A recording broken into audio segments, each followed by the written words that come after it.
وإن من الأسباب العظيمة في هداية القلوب قراءة القرآن الكريم والتدبر في هذه الآيات العظيمة والتدبر لمعانيها، فإنه كتاب هداية كما أخبر الله جل وعلا.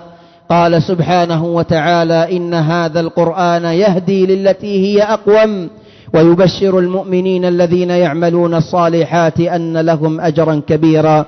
وقال سبحانه: قد جاءكم من الله نور وكتاب مبين يهدي به الله من اتبع رضوانه سبل السلام ويخرجهم من الظلمات إلى النور بإذنه ويهديهم إلى صراط مستقيم.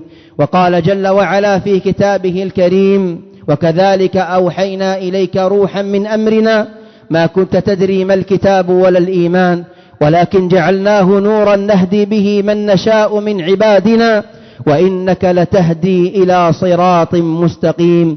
وقال جل وعلا: قل أوحي إلي أنه استمع نفر من الجن فقالوا إنا سمعنا قرآنا عجبا يهدي إلى الرشد فآمنا به ولن نشرك بربنا أحدا.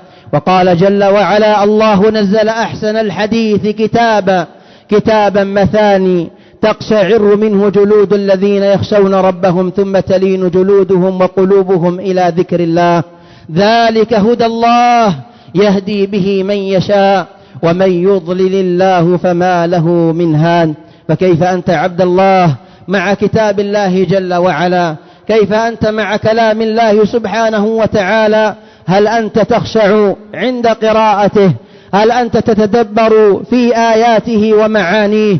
هل أنت ممن يعملون به؟ فإذا كنت كذلك فاعلم أن ذلك سببا عظيما من أسباب الهداية لقلبك.